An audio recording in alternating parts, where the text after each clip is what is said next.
이태원 클럽 관련 확진자가 어제까지 70명 이상 확인된 가운데 황금 연휴 기간 집단 감염 우려가 현실화하고 있습니다. 이태원 클럽발 감염자가 전국으로 확산하면서 방역에 비상이 걸렸습니다. 한편 정부는 경기도가 이태원 일대 유흥시설 방문자에게 내린 대인 접촉 금지 명령을 전국으로 확대할지 여부를 검토하고 있습니다. 관련 내용들 서울대우 중앙대 약학대학 교수와 함께 짚어보겠습니다. 어서 오세요. 그렇죠? 예, 안녕하세요. 네, 이태원 클럽 관련 이야기가 아무래도 이 코로나19에서 가장 중요한 부분인 것 같습니다. 어제까지만 해도 전국 벌써 75명의 확진자가 나오고 있고 서울에서만 49명이라고 합니다. 현재 이 이태원 클럽발 확산 추세 좀 어떻게 보고 계십니까? 추세를 가늠하기는 일단 어렵습니다. 향후 한 5일에서 일주일 정도 추이를 지켜봐야 될 것 같고요. 네. 이게 지금 단순하지가 않습니다. 단순하지가 않기 때문에 우리가 봐야 될 게 여러 가지가 있는데요. 하나가 인구 밀집 지역인 수도권에서 벌어진 일이라고 하는 거예요. 예. 또 하나는 클럽과 같은 이런 젊은 층이 많이 찾는 곳. 그래서 젊은 분들이 이제 활동 반경이 넓기 때문에 조용한 전파될 예. 수 있다고 하는 점. 또 성소수자 클럽 같은 것이 관여되면서 역학조사가 어렵다는 거죠. 그래서 전수조사를 해야 되는 분이 8천여 명이나 되는데 20% 정도가 지금 연락이 안 된다는 거예요, 지금.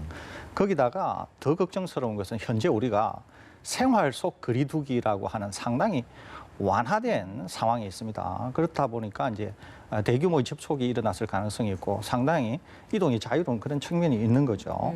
거기에다가 이미 확산이 일어날 때의 클럽 상황에서 클럽 자체가 밀폐된 공간이고 이 확진자들이 상당히 많은 바이러스를 배출하고 있었음에도 불구하고 마스크를 착용하지 않았다고 하는 점, 예. 또 같이 계시던 분들도 마스크를 착용하지 않았기 때문에 상당히 전파가 일어났을 수가 있고 지금 예. 나온 결과로 보면은 양성 비율도 굉장히 높은 데다가 또 확진된 분들이 무증상을 보이는 경우가 거의 30%나 된다고 예, 예. 하는 이런 여러 가지 점들이 지금의 상황을 굉장히 어렵게 만들고 있다 이렇게 보겠습니다. 예. 그러니까요. 어제 오전에 중대본이 공식 발표한 게 54명이었는데 그 사이에 이제 지자체가 각각의 좀 발표를 하면서 지금 늘어난 상태로는 최소 75명인 상태입니다.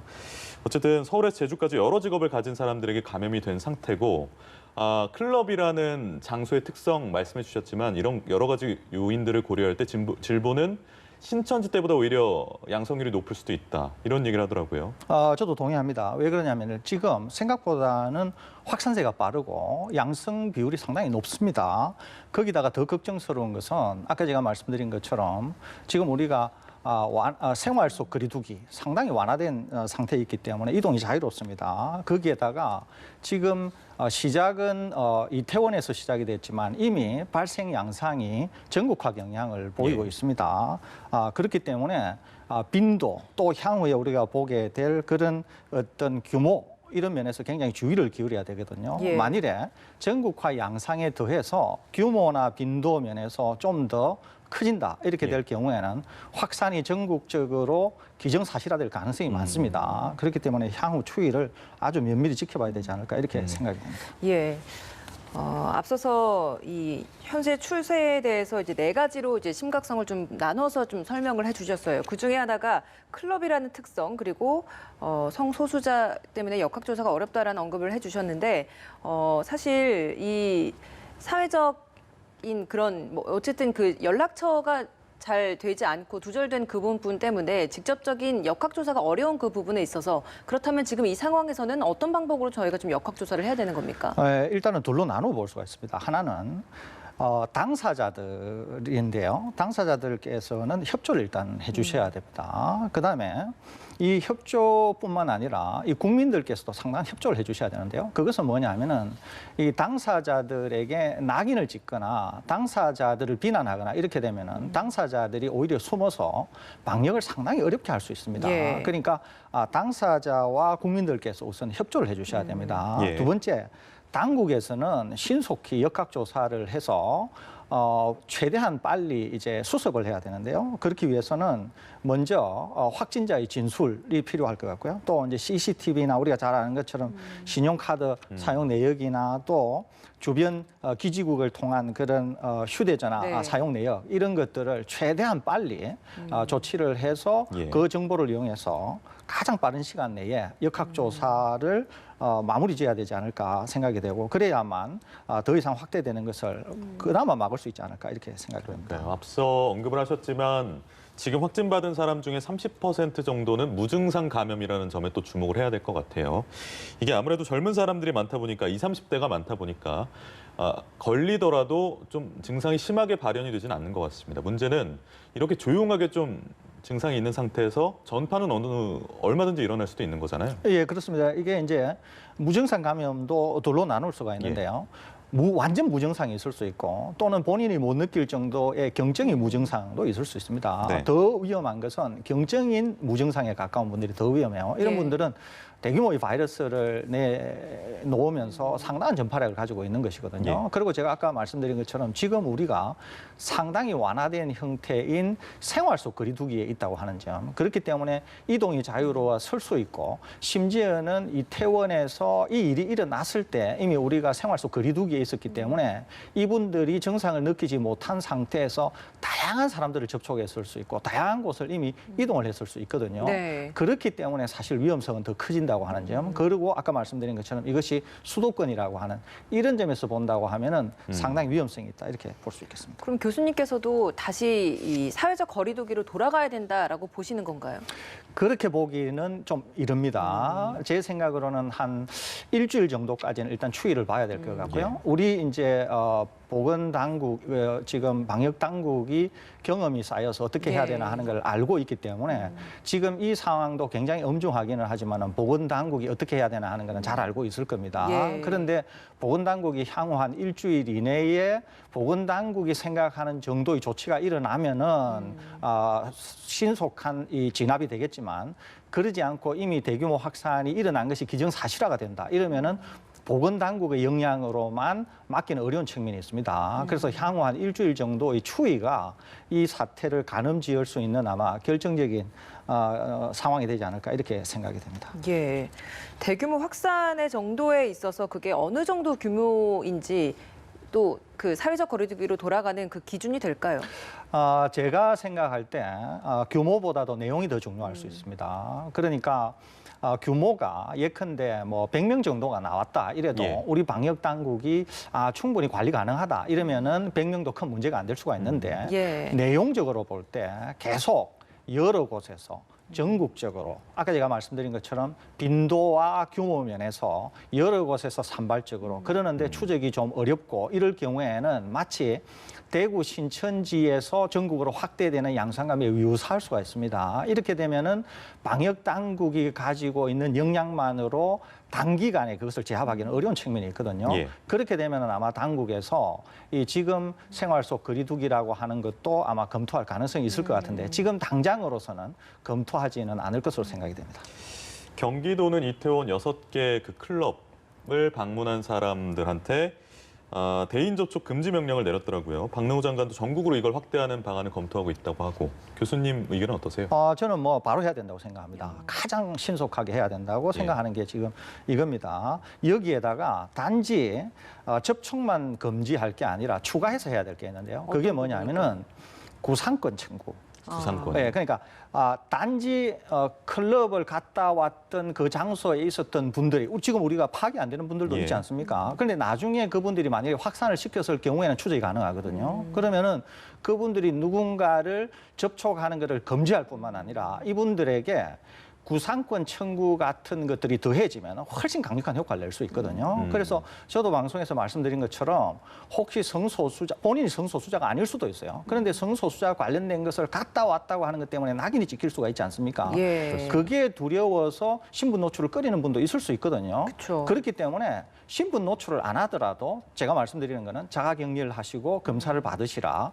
검사에서 음성이 나오면은 그때 가서 통보 정도는 해주시라. 그러면은 정부 측에서 관리하기가 편하기 때문에 그래서 제가 그런 권고를 드린 적이 있는데 지금 이런 경우도 제가 방금 말씀드린 예. 그런 거를 좀 생각하면서 하면 훨씬 나을 것 같고 다시 한번 말씀드리면은 대인 접촉뿐만 아니라 금지할 뿐만 아니라 구상권 청구 같은 것도 덧붙이면은 훨씬 더 강력할 수 있으니까 그런 조치가 좀 더 추가되면 좋지 않을까 이런 생각이 듭니다. 예, 예. 이게 그래서 방역 당국에서 여러 가지 또 조치들을 강구하고 있는데 익명으로 검사받을 수 있게 하는 그런 조치들도 검토가 되고 있다고 하더라고요. 저 방금 말씀드린 것처럼 예, 예. 적극적으로 권유합니다. 이 그것은 부분도요? 예. 본인들이 실제로 성소수자가 아닐 수도 있어요. 본인은 그냥 클럽을 갔다 오신 분일 수도 있어요. 또는 심지어는 지금 우리가 명백히 얘기할 수는 없지만은 심지어는 뭐 외국 분들도 있을 수 있고 또는 외국에서 들어오셨는데 뭐 자가격리를 좀 위반하신 분도 혹시 있을 수는 있고 예. 심지어는 미성년자도 있을 가능성도 있습니다. 그렇기 때문에 이런 정보가 노출된다고 하면 본인들이 검사를 굉장히 꺼릴 수가 있는 것이거든요. 그런데 제가 아까 말씀드린 것처럼 지금 이것은 수도권에서 일어난 일이고 상당히 위험성을 내포할 수 있기 때문에 정부로서는 상당히 규제를 좀 완화한 측면, 그래서 이 당사자들이 검사를 적극적으로 받을 수 있는 그런 길을 터주는 게 중요하다는 생각이 들거든요. 방역이라고 예. 하는 관점에서. 그래서 익명으로 한다든지 뭐 이런 것들도 충분히 고려해야 되지 않을까 이렇게 생각이 듭니다. 예. 알겠습니다. 어제 하루 신규 확진자가 추가로 또 발표됐습니다.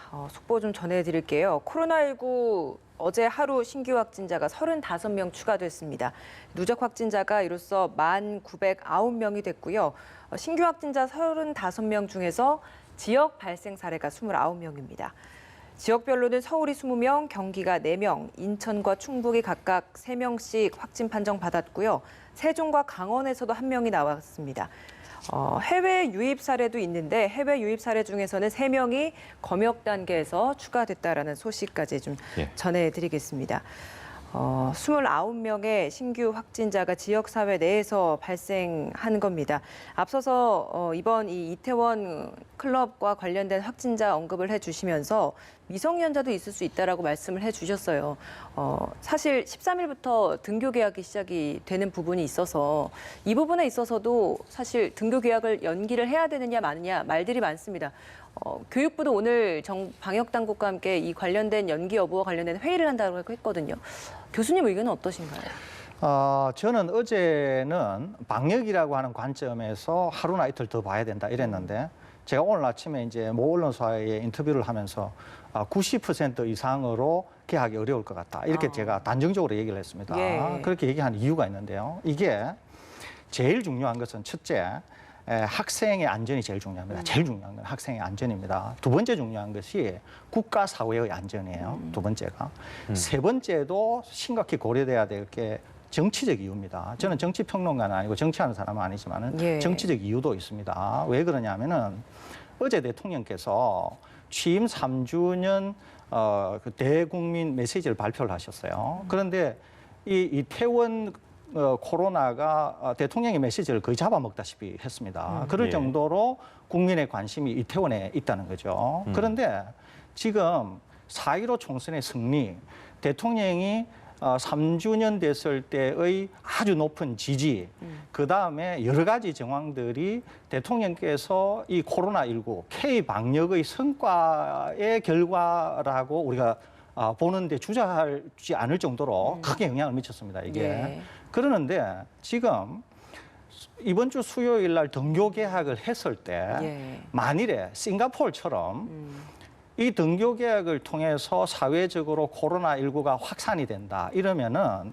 이렇게 어렵게 쌓아올린 K-방역의 성공, 4.15 총선, 대통령의 높은 지지가 한꺼번에 물거품이 될 수가 있습니다. 그런 다음에 전 세계의 K-방역의 여러 가지 성과를 얘기하고 심지어는 포스트 코로나를 얘기했던 모든 것들이 어려움에 처할 수가 있어요. 심지어는 이후에 남은 2년의 임기가 상당히 어려울 수도 있습니다. 그렇기 때문에 저는 아까 말씀드렸죠. 학생의 안전이 제일 중요하다. 예. 두 번째는 국가의 안전, 사회의 안전도 중요하다. 거기에 못지않게 정치적으로도 굉장히 중요할 수 있습니다. 의외로 정치적으로 중요한 이유가 이 학교의 등교 개학 또 많은 지금 학부모들이 걱정하고 계시지 않습니까? 예. 이런 것들과 맞물려서 저는 학교 개학을 했을 때의 위험성이 너무도 크기 때문에 학교가 개학하는 것이 거의 90% 이상의 확률로 안 된다 이렇게 평가하고 있습니다. 그러면 등교 계약은 어떤 기준으로서 좀 내려져야 된다라고 보시는 건가요? 지금 우리가 생활 속 거리두기로 올 때, 생활 속 거리두기로 올 때 제가 계속 얘기했던 게 뭐냐면은 한 단계에서 다음 단계로 갈 때 위험도 평가가 돼야 된다. 이 얘기를 계속 했습니다. 그런데 당국이 한 번도 위험도 평가라는 말을 쓴 적이 없어요. 그런데 이상하게도 이번에 이태원발 이 사건이 터지고 나서 등교계약과 관련해서 제가 알기로는 처음으로 네. 위험도 평가라는 말을 쓰게 됩니다. 예. 그런데 4월 20일 날 완화된 사회적 거리두기를 하고 5월 5일까지가 완화된 사회적 거리두기에 2주간 최대 잠복 기간 정도 됩니다. 네. 그런데 5월 6일 날부터 전격적으로 우리가 생활 속 거리두기로 오게 되는 거죠. 예.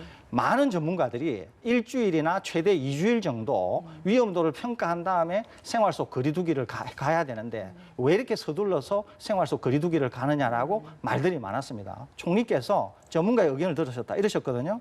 저 같은 사람은 그러면 전문가 누구냐 명단을 공개해라. 그다음에 대화록도 공개하라고 제가 아주 방송에서 직격을 날린 적이 있습니다. 예. 그렇기 때문에 지금 우리가 그런 위험도 평가가 안 되고 갔다는 거죠. 그러니까 언제나 한 단계에서 다음 단계로 갈 때는 위험도를 평가해야 된다는 거예요. 그런 점에서 저는 총리가 책임져야 된다. 이 얘기를 제가 자주 말씀드리고 있는데 그러면 언제 등교 계약을 할 거냐. 예. 다시 그런 질문으로 돌아가면은 마찬가지예요. 자, 우리가 완화된 사회적 거리두기에서 생활 속 거리두기로 올 때 물론 이태원발 사건은 있었지만 우리가 모르고 있었어요. 그때는. 그러니까 완화된 사회적 거리두기에서 한 일주일 동안 국내 환자 발생이 거의 제로였습니다. 예. 그러니까 이제 생활 속 거리두기로 온 거죠.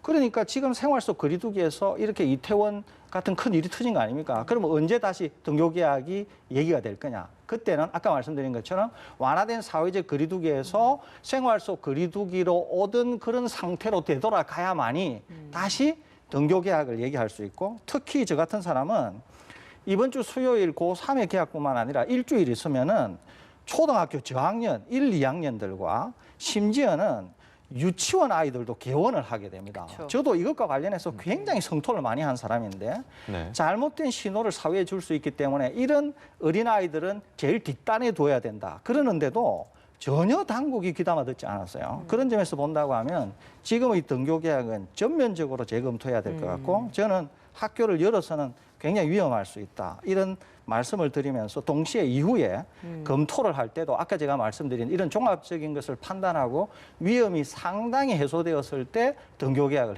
해야 되지 않을까 이렇게 생각하고 있습니다. 일단은 5월 5일까지는 사회적 거리두기가 유지되고 있었던 그런 시점이었지 않습니까? 이태원 클럽 사건이 발생한 게 1일에서 2일 넘어가는 그 밤중이었고 그래서 생활 속 거리두기로 전환되기 전이었다는 그런 점도 좀 유념을 해야 될 것 같습니다. 그렇습니다. 너무 그러니까 빨리 발표한 게 문제일까요? 제가 말씀드린 게 4월 20일에서 5월 5일 연휴 기간까지가 거의 최대 잠복기인 2주 정도 돼요. 그리고 긴 연휴가 있었기 때문에 뒤에 긴 연휴가 있는 이 기간은 적어도 일주일 정도는 더 있어야 평가가 된다. 그런 말씀을 드렸습니다. 왜냐하면 우리나라의 환자 발생 양상은 감염이 되고 나서 5일 정도에 주로 증상을 드러냅니다. 그러니까 두 번째 뒷단은 긴 연휴가 있던 그 뒷단의 일주일은 일주일 정도가 더 있어야 평가가 된다는 거죠. 그런데 그러지 않고 바로 5월 5일이 끝남과 동시에 5월 6일부터 바로 생활 속 거리두기로 갔다는 거죠. 그러니까 우리가 계속 완화된 사회적 거리두기나 이런 평가 기간에 있었다고 하면 이런 일이 벌어진다고 하더라도 예. 그걸 더 연장한다거나 그런 여러 가지 조치들을 취하면 되는 것이거든요. 그런데 생활 속 거리두기라고 하는 상당히 완화된 측면으로 갔기 때문에 이동이 자유롭고 또 한번 볼까요? 네. 4월 20일 날 완화된 사회적 거리두기를 하면서 정부가 뭘 해줬느냐 하면은 이렇게 얘기를 했습니다. 정부가, 당국이 예. 국민 피로도와 경제를 고려해서 종교, 유흥시설, 실내 체육시설, 학원의 운영 등을 봉쇄 해제할 한 측면이 있습니다. 뭐라고요? 국민 피로도와 경제를 고려해서. 그러면서 완화된 사회적 거리두기로 갔고 완화된 사회적 거리두기 4월 20일에서부터 5월 5일 사이 거기에 지금 이태원이 5월 1일이나 5월 2일 날에 이 일이 있었다는 거죠. 예, 예. 그러니까 완화된 사회적 거리두기에 이 일이 있었다는 거예요. 그러니까 과연 국민 피로도와 경제를 고려해서 유행시설을 이렇게 열어줬었어야 된다는 거예요. 그러니까 성급했단 위험도 말씀. 평가가 전혀 안 됐다는 거죠. 그러니까 제가 다시 말씀드리는데 언제나 돌다리도 두드려서 건너야 되고 위험도를 평가하고 나서 다음 단계로 이행해야 된다. 이 말씀을 제가 2차, 3차 다시 덧붙여드립니다. 예. 나라 밖 미국 상황을 좀 하나 짚어보도록 하겠습니다. 미국에서 현재 백악관에 근무하는 사람들 중에 확진자가 나오는 경우들이 속출하고 있습니다. 질병통제예방센터 소장까지도 접촉자로 분류돼서 2주간 자가격리 중이라고 하는데 만약에 이 자가격리 기간 동안 확진 판정을 받게 되면 말 그대로 그 컨트롤 타워 내에서의 확진자가 나오는 상황이잖아요. 그 그렇습니다. 말은 국가를 관리해야 되는데 그 센터 내 자체도 지금 관리가 되지 않고 있다는 의미로 보여질 수가 있어서 현재 미국 방역 대응 상황 좀 어떻게 평가하고 계십니까? 굉장히 심각하다고 봅니다. 왜 그러냐면 지금 CDC, FDA 거기다가 미 부통령 뭐 좀 더 확대한다고 하면 미 대통령까지 지금 지금 자가격리 가시권에 와 있다 예. 이렇게 볼 수 있거든요. 그런데 이분들이 하나같이 마스크를 착용을 안 한 거 아닙니까? 그런데 만일에 이분들 중에서 감염자가 나오게 된다 이러면은 국민들이 상당한 불안감을 가질 수 있으면서 정부 신뢰가 바닥에 떨어질 겁니다. 무슨 얘기냐면 이런 거예요. 자기네들도 안 하는데 왜 국민은 우리들에게 하라고 하고 봉쇄하라고 하냐 이런 논란이 있을 수가 있거든요. 예. 그렇기 때문에 계속 전문가들이 얘기하는 것처럼 마스크라고 하는 거는 굉장히 중요한 수단이다. 또 특히 이런 지도자분들은 마스크를 하면서 남들에게 어떤 협조를 구하셔야지 정작 자기들은 그런 걸 안 하면서 이 문제가 불거졌기 때문에 이것은 상당히 뭐 논란이 되지 않겠나 이런 생각이 듭니다. 네. 유럽에 이어서 미국에서도 이 어린이 괴질 환자, 그 가와사키 병하고 유사한 양상을 보이는 그런 환자가 나와서 벌써 사망자가 3명이나 나왔다고 해요. 근데 코로나19 검사를 해봤더니 모두가 확진이 돼서 이 연관성을 의심하지 않을 수 없는 상황입니다. 우리나라도 좀 안심해도 되는 건지 유비무환이라고 하지 않습니까? 좀 대비를 해놔야 되는 건지요? 지금 이제 미국, 그다음에 영국, 뭐 스페인, 이탈리아 이런 데서 이제 이런 상황이 보이고 있는데 제가 이제 여러 논문들도 찾아보고 하니까 이것은 확실히 관련성은 있어 보입니다. 코로나19와. 그런데 이제 우리나라에는 지금 현재 이런 상황이 전혀 없습니다. 그런데 우리나라도 주의해야 되는 것이 아까 제가 말씀드린 것처럼 5월 20일이 되면은 초등학교 저학년하고 유치원 아이들도 등원을 하게 됩니다. 그렇게 예. 되면 지금 왜 이 가와사키 병이나 괴질에 이 아이들이 사망한 아이도 있고 중증인 아이도 있냐면은 진단이 늦어지고 치료에 늦게 돌입하기 때문에 이런 일이 벌어진 거거든요. 예. 물론 아이들이 과다 반응한 측면도 있긴 있습니다. 그런데 과다 반응을 하더라도 빠른 조치를 하게 되면 충분히 치료할 수 있거든요. 근데 그게 늦어졌기 때문에 이렇게 어려운 상황에 빠지게 된 겁니다. 그러니까 네. 우리나라도 자유로울 수는 없다는 거죠. 그러니까 우리나라도 어떻게 하면 아이들이 첫째는 감염이 안 되도록 하는가, 두 번째는 혹시 감염이 되었을 때 빨리 조치를 하는가라고 하는 게 굉장히 중요하기 때문에 우리도 그런 점에서 굉장히 이 어린아이들에 대해서 굉장히 주의를 기울여야 되지 않을까 이렇게 생각이 됩니다.